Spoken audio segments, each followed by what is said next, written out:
Hello, dear diary. This is part 2 of the Delfino false arrests that are going to cost you, taxpayers, a lot of money. Already has. It's going to cost you a lot more in the lawsuits.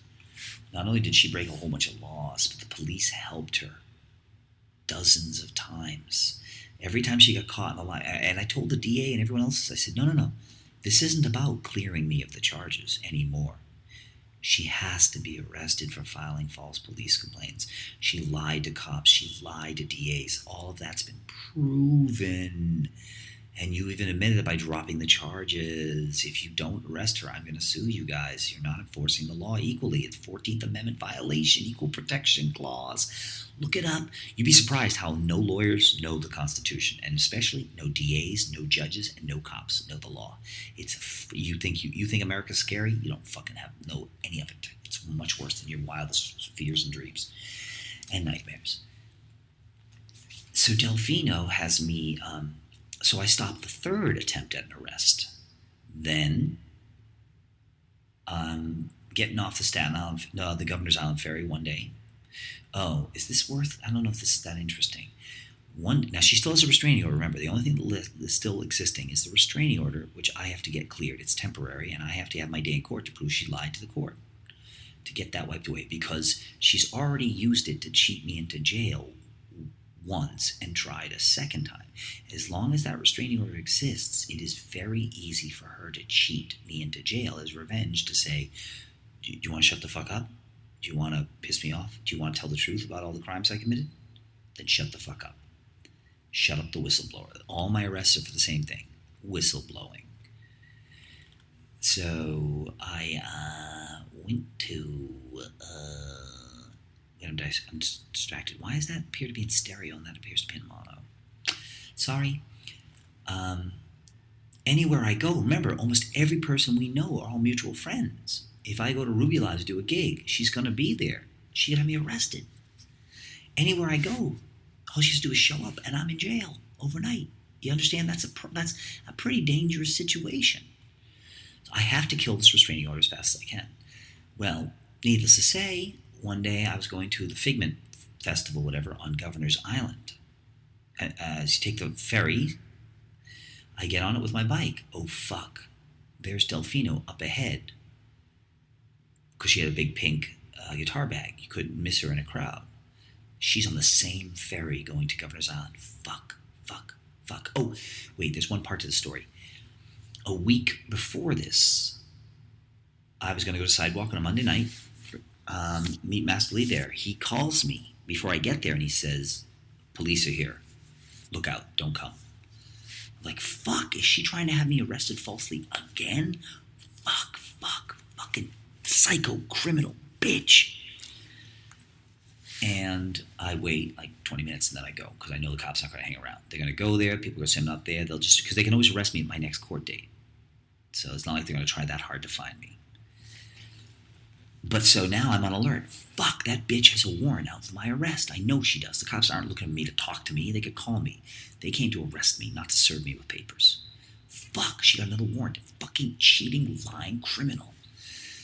So then, that was a Monday. That Friday, I'm getting on the ferry to Governor's Island. I get on the ferry. Oh, fuck, she's on the same ferry. Oh, my God, I'm trapped. I'm a sitting duck. She has a warrant for my arrest. All she has to do with her cell phone is call 911. I'm out of luck. When I get off that ferry, the cops can just grab me. I'm fucking trapped. I'm on a fucking ferry. I can't jump off into the water. I'm fucked. I'm fuck out of luck. I immediately run upstairs to hide. And I bump into Dave Ritz, a fellow artist of ours who knows Jessica and me. And I'm telling him, I'm like, oh my God, you wouldn't believe what just happened. I gotta fucking hide. I gotta hope I don't see her. I gotta stay as fucking far away from her as I can, because she's got a warrant for my arrest. This is fucking bad.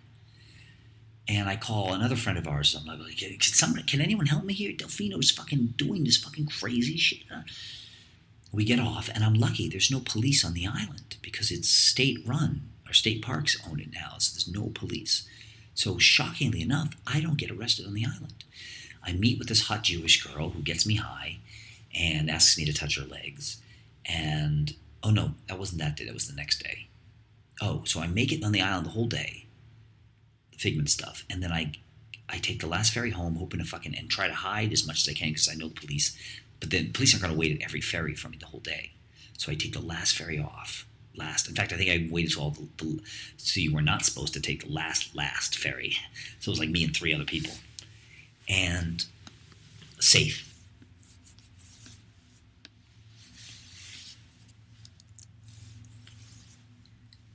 Holy shit, dear diary. Before I bought this laptop, I said Apple was a pile of garbage. They sell fancy shit to people, and the people drink the Kool-Aid and love it. They think, no, corporations don't lie. Corporations don't cheat. No, they don't. The last 3 minutes I recorded before I noticed, well, the thing's still moving, but there's no sound waves appearing. But I understand. I mean, Apple can only afford some of the best programmers on earth. How are they going to come up with a GarageBand program that works properly? It's not that easy. Bullshit.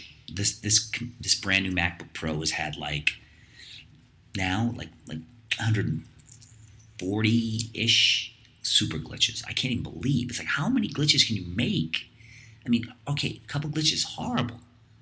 140 different glitches? And of course, I called them grief modules back in the 90s. Because nobody I knew who had a Mac that worked properly. But they all said Macs are great. Even as their thing crashed over and over and over again. Great. So, so first day of the Figment Festival, 3-day festival, I make it out safely. Oh, thank God. Now I go back the next day because I'm supposed to be performing, and I'm meeting this girl, the hot Jewish girl, who gets me high. She looked like Anne Hathaway, kind of. And that's a funny story. I saw her at this event, and I went up to her, some show I was at in Red Hook. And I saw her, and there was something really compelling about her. And I was drunk and stoned, and I said, I think this was my opening line to her. I think I said, I hope this doesn't bother you, but for some reason I really want to father a child with you. That's what I said. Rather bold. And she was actually really flattered. Her eyes lit up. And so we met on the island. She got me high. Day 2 of Figment Festival. And then as we were leaving the ferry, we were going to go get dinner after the festival, 2 guys in suits grabbed me right at the exit. I mean, another 10 seconds and I would have been free. Somebody tipped them off. And Delfino wasn't there. They're trained, you know.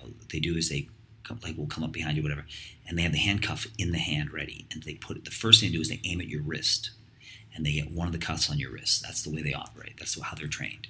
So you don't even know what's happening by the time you're in cuffs. And I had my bicycle. I was walking my bicycle, and I had my heavy giant bag.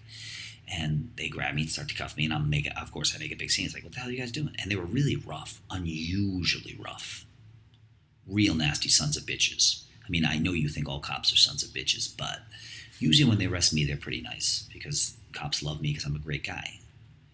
And I'm a blue collar. I come from the same blue collar world that they do. And I'm not one of you faggot liberals. Ha, ha, ha, ha. And I'm a man of the streets.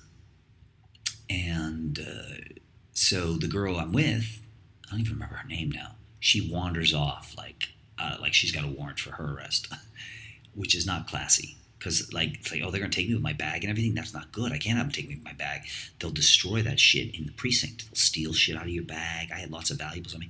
They'll steal all kinds of shit, lose shit if they want to. That's how cops do. They steal your shit. I've had cops. One cop threw me in jail once for 5 hours, refused to arrest me. He just threw me in jail for 5 hours for the fuck of it.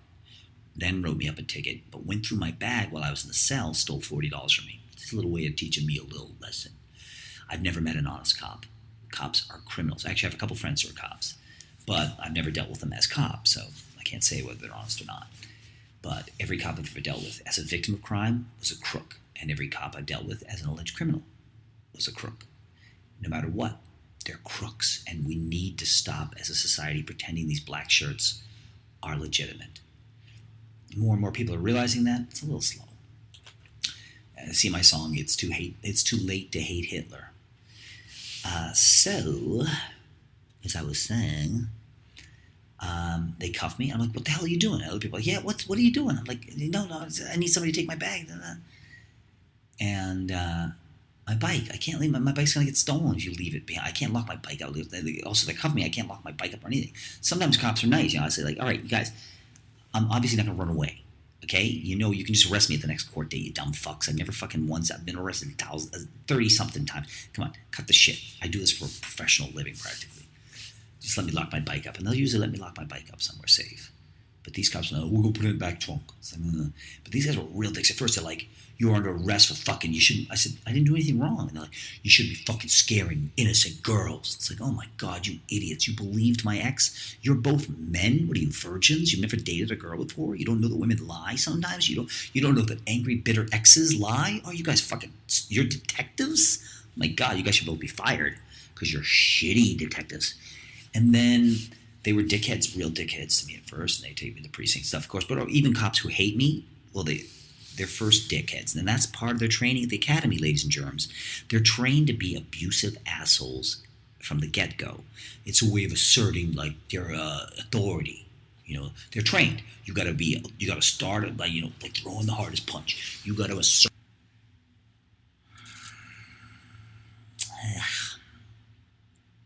Whoops. Oh, wait, I don't even know what the length is on these. Sorry, that was my fault. I stopped the tape. Wait, if we're starting at 25 minutes, it must be 15 minutes. We got to 30. Okay. Sorry, I'm doing the math here. I'm trying to keep these to 15-minute increments.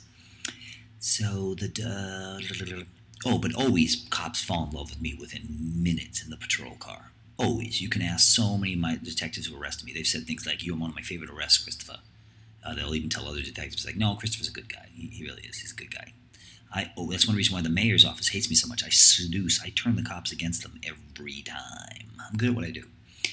So, whatever. So, I went to jail for 2 days this was the worst yet. This is one of the most fucked up. All my arrests are totally insane and totally fucked up and shocking and impossible to believe. This one's even more shocking. She had, a month before, bumped into me at a festival, a different festival that her and I both performed in. We're both musicians. We're both musicians on the Lower East Side. All of our friends are mutual, etc., etc., etc., etc. But she had a restraining order. So one day, it was a 3-day festival a month earlier. And this is like, was that May 31st? What's that holiday? What's that stupid, shitty holiday? Memorial Day. Memorial Day weekend. 3-day festival at the Theater for the New City in the East Village. Now, again, she's got the gig because of me years ago. She owes it all to me. But she's playing the festival. I'm like, okay, she's not going to be crazy enough to have me arrested. If I do see her there, I'll just make sure I split, but she can't have me arrested for that. The law is if somebody has a restraining order against you and you're both in key food, you haven't violated the order of protection. Now, if I'm standing in front of her workplace or standing outside of her apartment, yeah. But not if we bump into each other in public randomly. Now, so I went there on Saturday to see a bunch of people. There was like multiple stages, downstairs, upstairs, outdoors. I didn't know where she was playing. I didn't know what day of the 3 days she was playing or whatever. I knew my friends were playing at 4 p.m. Super cute. This is before those guys fucking stabbed me in the back and sold me out. And so I went to see Super Cute because I was kind of their assistant manager too. And what's funny is I predicted a year before they sold me out that they'd sell me out. Who can predict the future? These humans are really hard to predict. You just don't know. Is there going to be a war in the next 10 years? Another war? I don't know. Who could guess? Is there going to be endless police corruption next year? Who knows? Who can predict the future? So,